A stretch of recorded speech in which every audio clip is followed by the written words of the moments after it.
Hello friends, today we are studying about the quantum numbers. अब ये quantum numbers actually में है क्या? सिंपली हम ये कह सकते हैं कि क्वांटम नंबर्स जो होते हैं, it is the set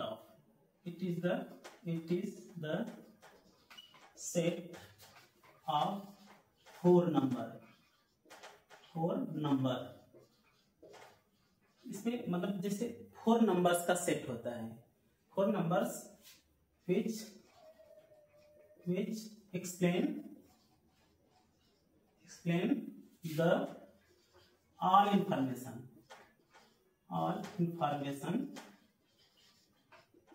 about the electron of an atom।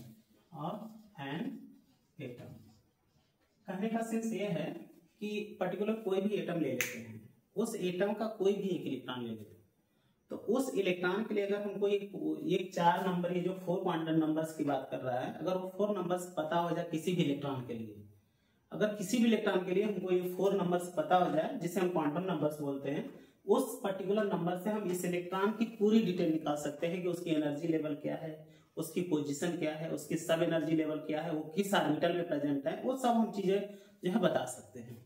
जैसे फॉर एग्जांपल अगर हम ये फोर नंबर्स की बात करें, चलिए अभी हम पल भर के लिए क्वांटम नंबर्स भूल जाते हैं। हम सपोज करिए कि एक स्कूल है, एक विद्यालय है, स्कूल, जहां पे ये 3 रूम्स हैं, फर्स्ट 3 2 3 रूम्स हैं।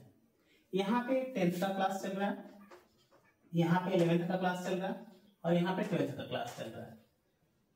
ये सपोज करिए ये स्कूल में चल रहा है, मैं वहां पे गया और मुझे नहीं पता है कि फर्स्ट क्लास में 10th है या सेकेंड क्लास में 11th है या थर्ड में 12th है, मुझे नहीं पता है, लेकिन वो वहां पे चल रहा है।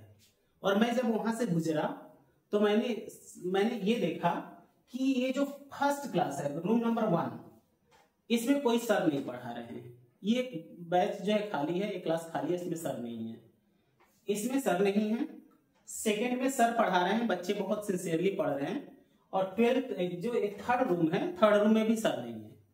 अब हमको नहीं पता था कि किस रूम में कौन सा क्लास चल रहा है, मुझे कुछ नहीं पता, मुझको बस मैंने बाहर से देखा, मुझे 1 रूम नंबर दिखा, 2 रूम नंबर दिखा, 3 रूम दिखा, और हम जाके ऑफिस में प्रिंसिपल सर से डिस्कस करने लगे और बोले कि सर फर्स्ट रूम में जो है कोई सर नहीं है, सेकेंड रूम में सर पढ़ा रहे हैं, और थर्ड रूम भी खाली है।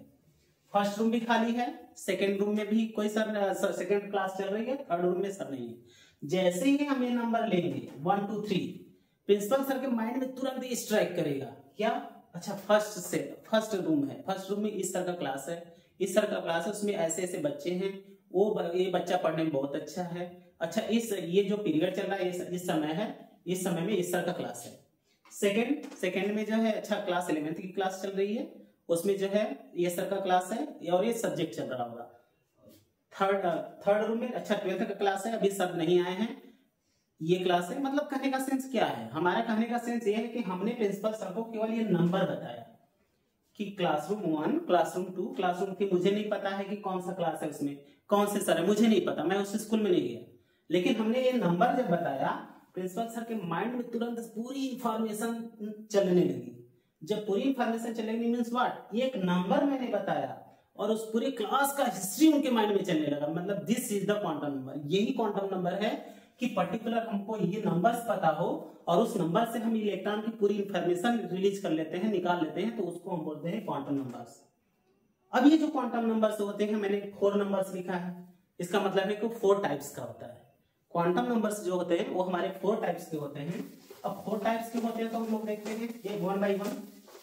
पहला जो क्वांटम नंबर्स है उसे हम बोलते हैं principal quantum numbers. First principal quantum number,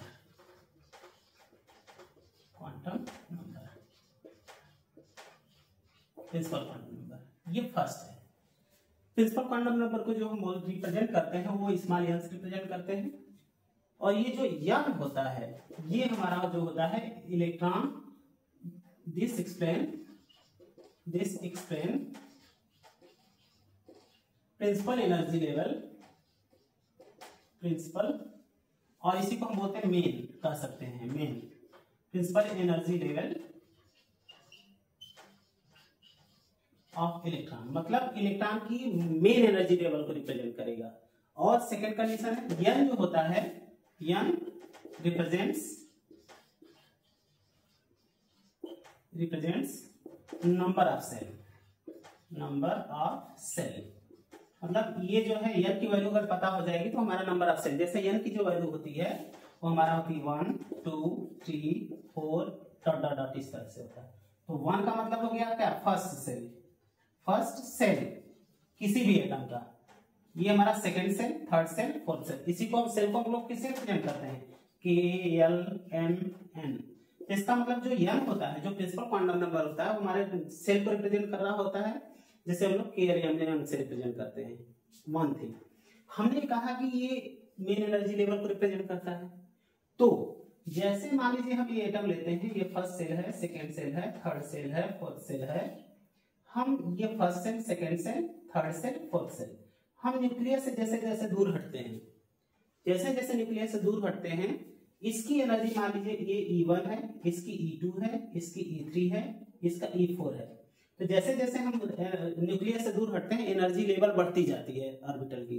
तो सेल की एनर्जी लेवल बढ़ेगा, मींस इसका क्या हो जाएगा, E4 एनर्जी सबसे हाई होगा, फिर E3, फिर E2, फिर E1। इसका मतलब क्या हुआ कि अगर हमको नंबर ऑफ सेल पता हो जाए तो हम इलेक्ट्रॉन की मेन एनर्जी लेवल को बता सकते हैं। मान लीजिए सपोज करिए आपसे पूछ दिया कि एनर्जी इलेक्ट्रॉन, कोई इलेक्ट्रॉन है जो थर्ड ऑर्बिट में है, E1 हमारा थर्ड ऑर्बिट, मान लीजिए E1 के लिए हमारा n की वैल्यू 3 है और E2 के लिए n की वैल्यू 4 है।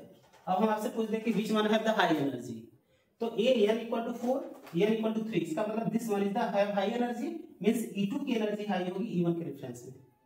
तो पर्टिकुलर जो प्रिंसिपल क्वांटम नंबर्स है, प्रिंसिपल क्वांटम नंबर के अकॉर्डिंग हम ये बता सकते हैं कि पर्टिकुलर कोई किस इलेक्ट्रॉन की क्या एनर्जी है, उसकी मेन एनर्जी लेवल को हम बता सकते हैं। ओके, वन थिंग ये तो ही हो गया। सेकंड कंडीशन ये है कि हम किसी ऑर्बिटल में कोई n की वैल्यू अगर आपको पता हो जाए, फॉर एनी n,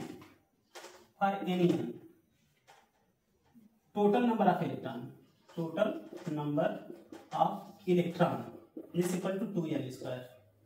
मतलब किसी भी सेल के लिए जो नंबर ऑफ इलेक्ट्रॉन्स उसमें आएगा वो 2n² के अकॉर्डिंग होगा। जैसे अगर हम फर्स्ट सेल की बात करते हैं, n equal to 1 first shell, हमारा क्या हो जाएगा 2 × 1 का स्क्वायर दिस इक्वल टू 2, मतलब फर्स्ट सेल में मैक्सिमम 2 इलेक्ट्रॉन्स होते हैं।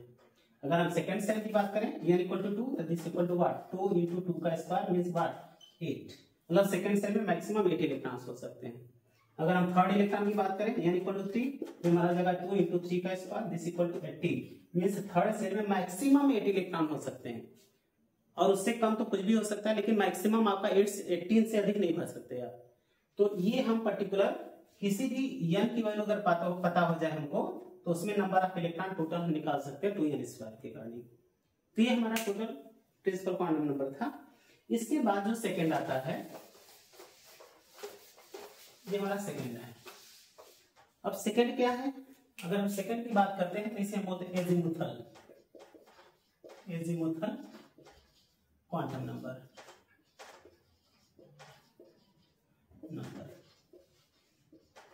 इसी को हम बोलते हैं क्या, सब्सिडरी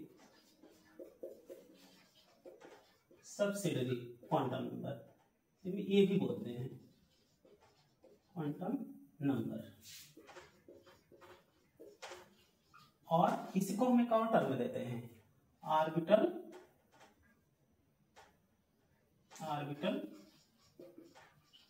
एंगुलर, या सिंपली कर सकते हैं हम लोग एंगुलर मोमेंटम क्वांटम नंबर। ये हम 3 टर्म लेते हैं। तो जनरली आपको जो देखने को मिलेगा, ये azimuthal subsidiary, azimuthal quantum number maximum आपको मिलता है, सब्सिडरी भी इसे बोलते हैं, और इसे एंगुलर मोमेंटम क्वांटम नंबर से भी बोलते हैं। और इसे हम जो रिप्रेजेंट करते हैं वो स्मॉल एल से रिप्रेजेंट करते हैं। जो एजीमुथल क्वांटम नंबर को हम स्मॉल एल से रिप्रेजेंट कर रहे होते हैं, इसे 3 नाम से जाना जाता है, एजीमुथल, सब्सिडरी और एंगुलर मोमेंटम क्वांटम नंबर्स। अब देखिए यहाँ पे जो यल होती है, यल की वैल्यू, ये इलेक्ट्रॉन की सब एनर्जी लेवल रिप्रेजेंट्स सब एनर्जी लेवल, सब एनर्जी लेवल, सब एनर्जी लेवल ऑफ इलेक्ट्रॉन, सब एनर्जी लेवल ऑफ इलेक्ट्रॉन को रिप्रेजेंट करता है, इलेक्ट्रॉन की सब एनर्जी लेवल को रिप्रेजेंट करेगा। ठीक है, अब क्या होगा,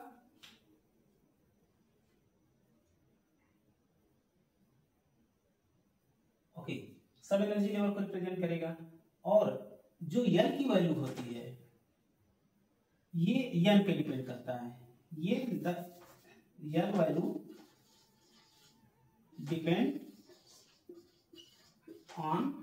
depends on what, n value, n की वैल्यू एन पे डिपेंड करती है। कैसे करती है, for any n value n equal to क्या होता है, 0 to n-1, इसके इक्वल होता है, 0 to n-1 के इक्वल होता है। ओके,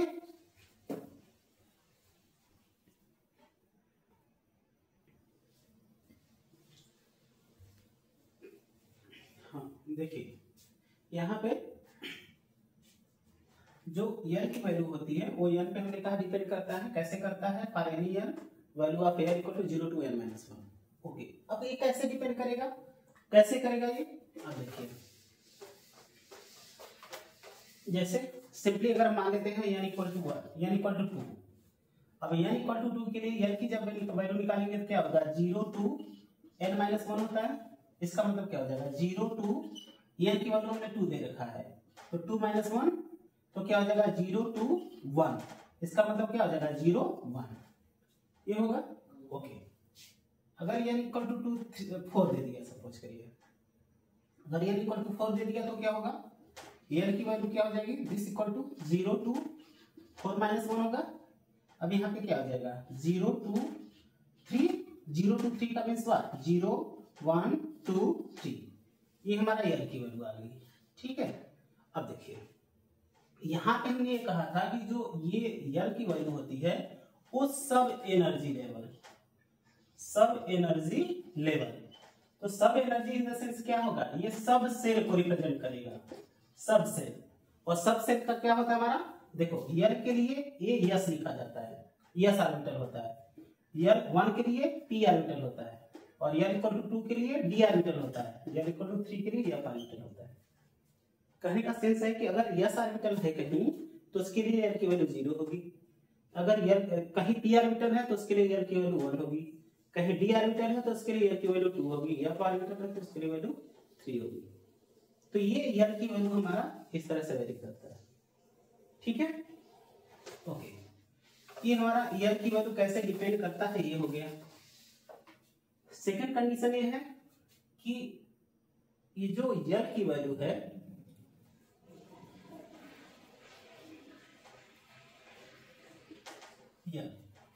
अगर आपको एन की वैल्यू पता हो तो हमारा, अगर चूंकि हम लोग इसे क्या बोलते हैं, एंगुलर मोमेंटम क्वांटम नंबर, तो यहां से एंगुलर फॉर एनी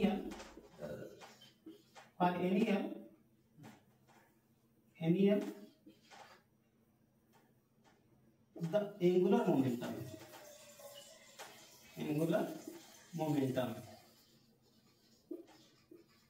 ये इक्वल टू होता है √L + 1 h बार, ये वैल्यू होती है। और यही हमारा होता है h का बार का मतलब होता है √L + 1 h/2π, ये वैल्यू होती है। ठीक है, L + 1 h/2π। तो अगर मान लीजिए सपोज करिए हम ये कह दें कि for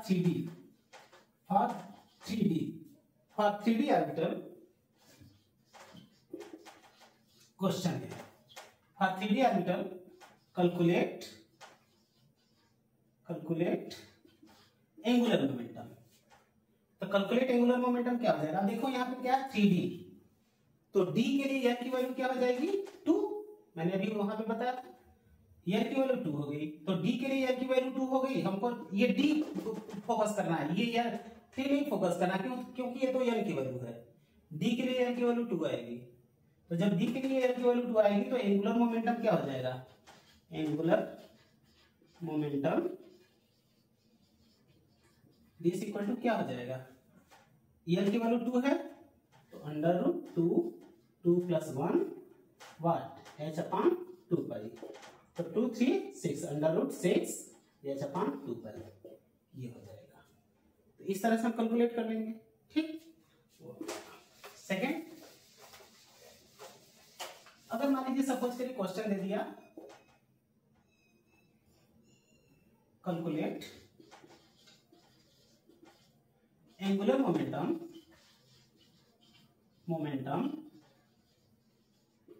for last electron of sodium के लिए एंगुलर मोमेंटम कैलकुलेट करना है। तो अब लास्ट इलेक्ट्रॉन ऑफ सोडियम के लिए पूछ रहा है, तो हमको ये देखना पड़ेगा कि सोडियम का लास्ट इलेक्ट्रॉन किस ऑर्बिटल में जा रहा है। तो हम लोग क्या करेंगे, पहले यहाँ पे सोडियम के इलेक्ट्रॉनिक कॉन्फ़िगरेशन करेंगे, 1s2 2s2 2p6 3s1। तो लास्ट इलेक्ट्रॉन हमारा किस में गया, s ऑर्बिटल में, और इस s के लिए l की वैल्यू क्या आ जाएगी 0। s के लिए l की वैल्यू क्या होती है 0, मींस अगर हम एंगुलर मोमेंटम कैलकुलेट करें, एंगुलर मोमेंटम इक्वल टू क्या हो जाएगा under root l plus 1 h upon 2 pi. तो l की वैल्यू 0 रखेंगे तो क्या आ जाएगा अंडर रूट 0 प्लस 1 ना h upon 2 pi means what 0, means last electron के लिए जो एंगुलर मोमेंटम होगा वो 0 हो जाएगा। क्लियर है, समझ में आ गया। तो ये हमारा l की वैल्यू हो गई। तो ये एजीमुथल क्वांटम नंबर मुझे नहीं लग रहा है कि कोई प्रॉब्लम्स क्रिएट करेगा, ये चीजें सब क्लियर हो गई। अब हाँ, हमेशा एक चीज माइंड में रखिएगा कि जो l की वैल्यू होती है, l की जो वैल्यू होती है s ऑर्बिटल के लिए 0 होता है, p ऑर्बिटल के लिए 1 होता है, d ऑर्बिटल के लिए 2 होता है, f ऑर्बिटल के लिए 3 होता है। तो इसी तरह से जैसे अगर हम फर्दर अगर ऑर्बिटल देखें, ऑर्बिटल कुछ भी हो सकता है, क्योंकि अभी तक एलिमेंट खोजा नहीं गया है, तो हमारा f ऑर्बिटल तक ही ऑर्बिटल लिया जाता है। ये फर्दर भी कर सकते हैं, जैसे s p d f g ले लीजिए, g ले लेंगे तो ये हमारा 4 हो जाएगा, ठीक है, h ले लेंगे तो ये हमारा 5 हो जाएगा। तो ये फर्दर हो सकता है, वो डिपेंड करेगा कि क्वेश्चन कैसे पूछ रहा है आपको। इससे भी क्वेश्चन आते हैं कंपटीशन में, इससे भी रिलेटेड क्वेश्चन आए हैं। तो अभी तक ऐसा कोई एलिमेंट खोजा नहीं गया है जिसका इलेक्ट्रॉनिक कॉन्फ़िगरेशन जी और एच तक जाए, हो सकता है फ्यूचर में कभी खोजा जा सके। तो ये कंसीडर, ये हाइपोथेटिकल केस है। तो यहाँ पे हमारा s के लिए 0, p के लिए 1, d के लिए 2, f के लिए 3, g के लिए 4, h के लिए 5, फर्दर इसके लिए इस तरह से नंबर बढ़ता जाता है। तो ये चीजें माइंड में हमको रखना है। ओके, ठीक। अब यहाँ पे हमारा हो गया एजीमुथल हो गया। इसके बाद जो थर्ड केस है, थर्ड है magnetic quantum number. Magnetic quantum number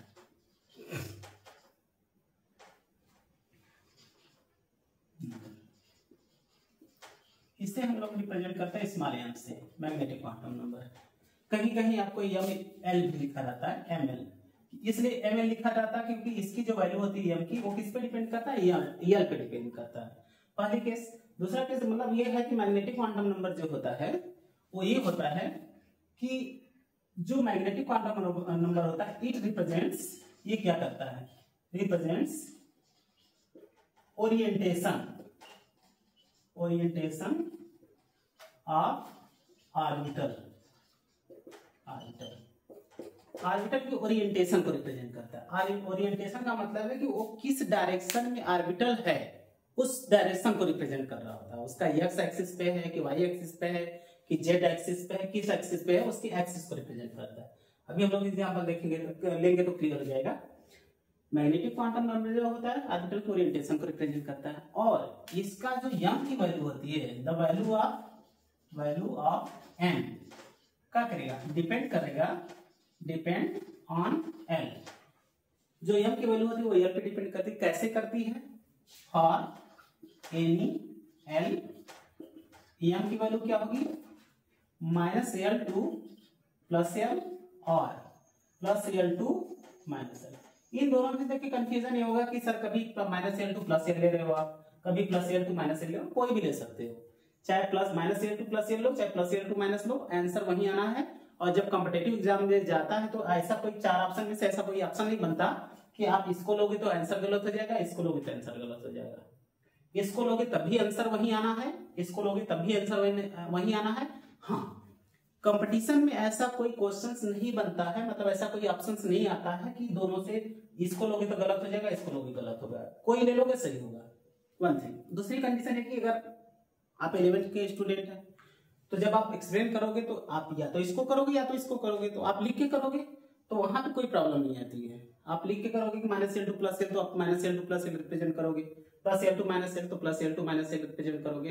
लेकिन जनरली हम हमेशा लो टू हाई रिप्रेजेंट करते हैं। लो टू हाई तो हमेशा फॉलो करते हैं -L2 + L, लेकिन आप कोई भी ले सकते हो। ठीक है, अब चलो, जैसे मान लो L की वैल्यू हम 2 ले लें, L की वैल्यू 2, L की वैल्यू 2 के लिए M की वैल्यू क्या हो जाएगी -L2 + L means what -2 2 + 2 means क्या हो जाएगा इंक्लूडिंग जीरो, तो क्या हो जाएगा -2 -1 0 +1 +2 ये होगा। इसी तरह से L की वैल्यू अगर 3 हो जाए तब क्या हो जाएगा, M की वैल्यू क्या हो जाएगी -3 -2 -1 0 +1 +2 +3। तो अगर L की वैल्यू पता है तो हम M की वैल्यू कैलकुलेट कर सकते हैं, निकाल सकते हैं। ठीक है, अब ये हो गया। अब एक कंडीशन और है, क्या है,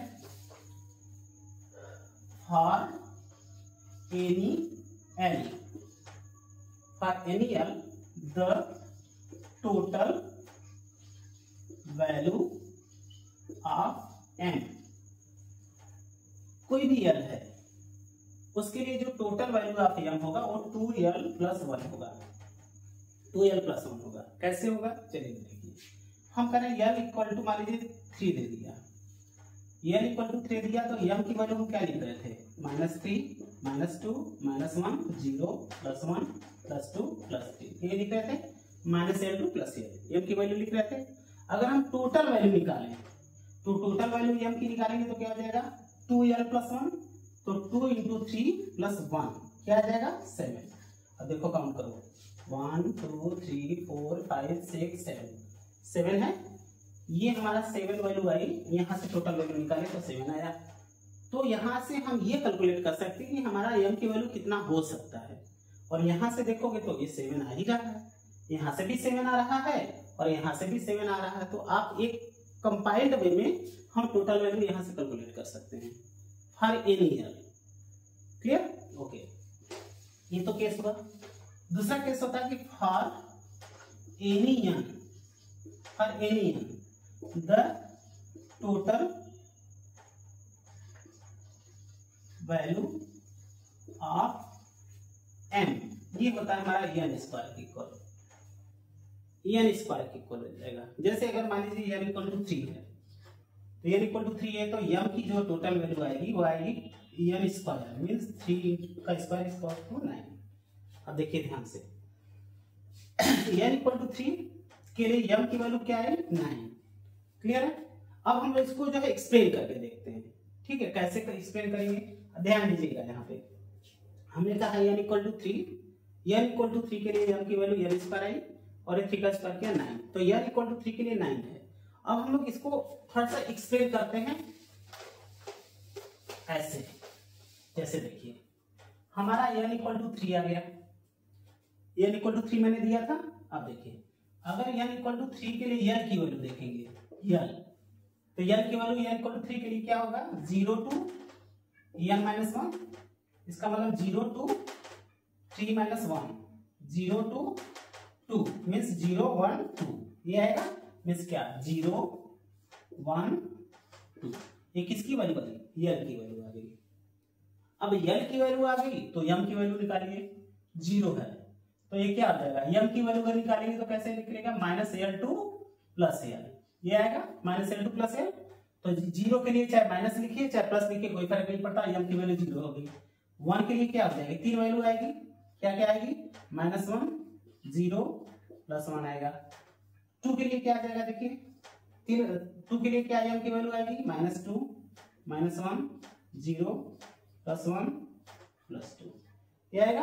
अब काउंट करो टोटल वैल्यू 1 2 3 4 5 6 7 8 9। देखो 9 आया और यहां से n इक्वल टू 3, तो m स्क्वायर किए थे तो 9 आ रहा था। m की value m square m equal to n square equal to 9। m की वैल्यू देख लो 1 2 3 4 5 6 7 8 9। इसका मतलब हम लोग सही किए हैं। तो यहां से हम लोग जो है ये टोटल वैल्यू कैलकुलेट कर सकते हैं। n की वैल्यू आ गई, n की वैल्यू से l की वैल्यू निकालेंगे 0 to n minus 1, l की वैल्यू निकाल दिया, l की वैल्यू से m वैल्यू निकालेंगे 0 minus l two plus l। 0 1 का है तो -1, 0 + 1, 2 है तो -2 -1, 0 + 1 + 2, ये हो गया। तो ये हमारा जो है टोटल मैग्नेटिक क्वांटम नंबर हुआ।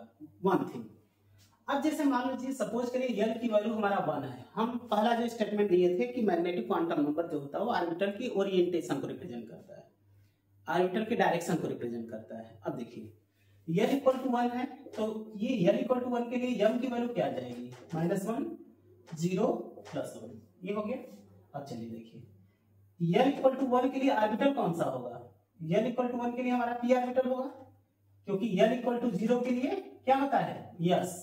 l इक्वल टू 1 के लिए p, l इक्वल टू 2 के लिए d, l इक्वल टू 3 के लिए f। तो l इक्वल टू 1 के लिए हमने p बताया, तो l इक्वल टू 1 के लिए -n 0 हो गया। तो अब देखिए p में कितने ऑर्बिटल होते हैं? 3। कौन कौन होता है? px py pz, ये 3 ऑर्बिटल्स होते हैं p में, px py pz।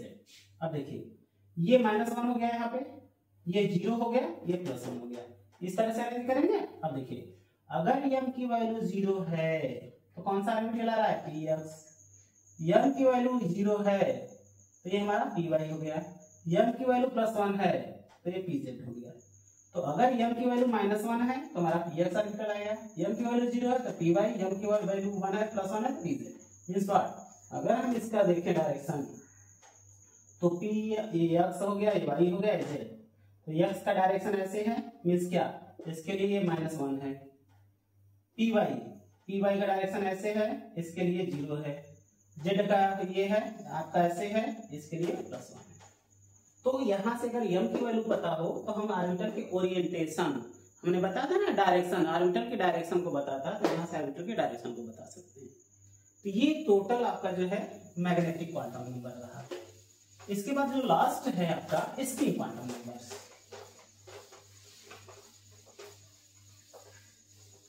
अच्छा, अब देखिए लास्ट जो है फोर्थ है spin quantum number.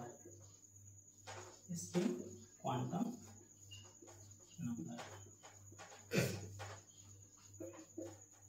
Spin quantum number का मतलब होता है कि जो इलेक्ट्रॉन्स होते हैं वो एक पर्टिकुलर फिक्स डायरेक्शन में मूव कर रहे होते हैं। डायरेक्शन का मतलब वो सर्कुलेट कर रहे होते हैं, तो उनका एक अपना स्पिन होता है। ठीक है, तो जैसे इलेक्ट्रॉन, अगर हम जब भी हम इलेक्ट्रॉन फिलअप करते हैं तो पहले हम ऊपर की तरफ फिलअप करते हैं, फिर नीचे की तरफ फिलअप करते हैं। पहला जो इलेक्ट्रॉन होता है, फर्स्ट इलेक्ट्रॉन हमेशा हम एवर साइड रिप्रेजेंट करते हैं, फिर हमारा ये होता है। तो जो एबव साइड होता है ये हमारा क्लॉकवाइज होता है, जिसका डायरेक्शन ऊपर की तरफ होता है, इसे हम बोलते हैं क्लॉकवाइज। और जब क्लॉकवाइज मूव करता है तो इसका जो स्पिन होता है वो +½ लेते हैं, और जो माइनस होता है, जो नीचे की तरफ होता है, वो एंटी क्लॉकवाइज होता है, एंटी क्लॉकवाइज। और एंटी क्लॉकवाइज को हम बोलते हैं -½ क्लॉकवाइज मतलब राइट हैंड, एंटी क्लॉकवाइज मतलब लेफ्ट हैंड। और इसके लिए अगर लेफ्ट हैंड है, मींस जिसका डायरेक्शन नीचे की तरफ है, नीचे की तरफ -½ लेंगे, एबव की तरफ ये +½ लेते हैं, ये इसका स्पिन होता है। तो किसी भी ऑर्बिटल के लिए जो स्पिन होगा वो 2 तरह से होगा, क्योंकि ऑर्बिटल में, एक ऑर्बिटल में मैक्सिमम 2 इलेक्ट्रॉन हो सकते हैं। तो किसी भी ऑर्बिटल के लिए 2 इलेक्ट्रॉन होगा, इसका मतलब उसके लिए 2 स्पिन हो सकता है, किसी भी ऑर्बिटल के लिए। ठीक, ओके। सेकंड कंडीशन ये है, इसे हम लोग जो है s से रिप्रेजेंट करते हैं, या इसे हम ms से भी रिप्रेजेंट करते हैं, हाँ, s रिप्रेजेंट करेंगे या ms। ठीक है, ये ध्यान रखिएगा। तो ये जो स्पिन होता है ये +½ होगा कब? जब इलेक्ट्रॉन एबव साइड होगा, -½ होगा तब जब इलेक्ट्रॉन लोअर साइड होगा। ये केस है। दूसरा केस ये है कि for any n the total value of S, इसकी वैल्यू होती है 2n स्क्वायर के। अगर हम n की वैल्यू 4 मान लेते हैं, n की वैल्यू 4, तो n की वैल्यू 4 के लिए जो s की वैल्यू आएगी वो कितनी आएगी, 2 × 4 का स्क्वायर। ये आ जाएगा आपका कितना, 32। और यही हमारा होता है फॉर एनी m वैल्यू, इसकी जो टोटल वैल्यू आती है वो आती है n स्क्वायर के। ठीक है,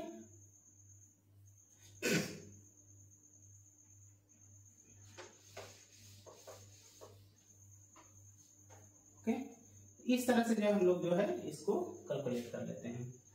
अब देखिए ध्यान से, इसको हम लोग जो है शॉर्ट वे में भी रिप्रेजेंट कर सकते हैं। ठीक है, इसको हम लोग जो है एक शॉर्ट वे में रिप्रेजेंट कर सकते हैं। कैसे कर सकते हैं,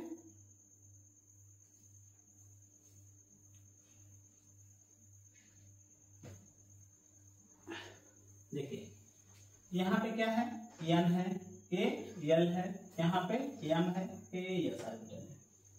ये हमारे टोटल क्वांटम नंबर्स हो गए, principal quantum numbers, azimuthal quantum numbers, magnetic quantum numbers, spin quantum numbers. तो हम लोग क्या करते हैं, पहले इसकी क्या देख लेते हैं, डिपेंडेंसी कैसे, l हमारा n पे डिपेंड करेगा, कैसे करेगा, 0 to n - 1। m जो होगा वो l पे डिपेंड करेगा, कैसे करेगा, -l to +l या +l to -l कर सकते हैं। s की जो वैल्यू होगी वो m पे डिपेंड करेगा, कैसे करेगा, -r और +r, ये दोनों में से कोई हो सकता है। ठीक है, अब m की जो टोटल वैल्यू होती है वो l पे डिपेंड करेगा, टोटल वैल्यू कैसे करेगा, 2l + 1। ठीक है, अब जो ये s की वैल्यू है वो s की वैल्यू अगर n की बात करें तो हमारा क्या आता है, 2n स्क्वायर,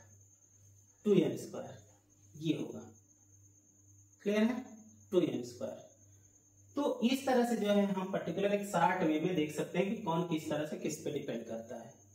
अब चलिए, जैसे मान लीजिए सपोज करिए हम एक सीक्वेंस बनाते हैं कि फॉर एनी n वैल्यू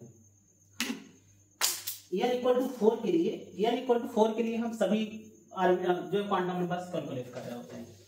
चलिए देखिए ध्यान से, अगर n = 4 ले लेते हैं तो n की वैल्यू क्या आ जाएगी, ध्यान से देखिएगा, l 0 to n - 1, 0 to n - 1, मतलब 0 to 4 - 1, इसका मतलब क्या, 0 to 3, तो 0 to 3 का मतलब 0 1 2 3, l की वैल्यू आ गई। m की वैल्यू कैलकुलेट कर लीजिए, m तो ये क्या हो जाएगा, -l to +l 0 हो गया, 1 के लिए क्या हो जाएगा, -1 0 + 1, 2 के लिए क्या हो जाएगा, -2 -1 0 +1 +2, ये हो जाएगा।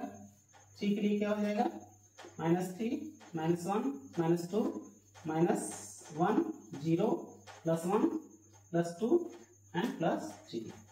इसी तरह से यस की वैल्यू निकालेंगे तो किसी भी m के लिए यस की वैल्यू 2 हो सकती है। कौन कौन हो सकता है, +½ और -½ ये हो जाएगा। यहाँ पे भी इसी तरह से 2 आएगा, यहाँ पे भी 2 आएगा, यहाँ पे भी 2 आएगा, यहाँ पे भी 2 आएगा, यहाँ पे भी 2 आएगा, यहाँ पे 2, यहाँ पे 2, इस तरह से जो +½ -½ आ जाएगा। तो इस तरह से पर्टिकुलर हम लोग जो है एक्सप्लेन कर सकते हैं। तो ये था हमारा जो है टोटल क्या, क्वांटम नंबर्स, 4 क्वांटम नंबर्स। अब ये जो क्वांटम नंबर्स है जितना हमने बताया, अब जब यही हमारा जो पॉली एक्सक्लूजन प्रिंसिपल आएगा, अफबा रूल आएगा, उन सब में जो है एक क्वांटम नंबर्स का एप्लीकेशन आएगा। अगर ये आपको अच्छे से समझ में आ गया तो पॉली एक्सक्लूजन प्रिंसिपल बहुत ईजी है, तुरंत समझ जाएंगे, अफबा रूल समझ जाएंगे, हुन्स रूल समझ जाएंगे, सब चीजें इजीली समझ जाएंगे। तो ये बहुत समझना बहुत जरूरी है। तो आई थिंक मुझे लग रहा है कि आपको कोई प्रॉब्लम नहीं होनी चाहिए क्वांटम नंबर से। जितनी पॉसिबिलिटी थी, जो भी चीजें थी, हमने आपको बता रखा। अब इसमें से कहीं पे भी आपको कोई कंफ्यूजन होता है, कोई प्रॉब्लम होती है, आप कमेंट में लिखें और मेरे इस चैनल को जो है सब्सक्राइब करें, ताकि अगला जो वीडियो हम अपलोड करें वो आप तक इजीली पहुंच सके। आप कमेंट करें, लाइक करें और सब्सक्राइब करें और बेल बटन को प्रेस करें।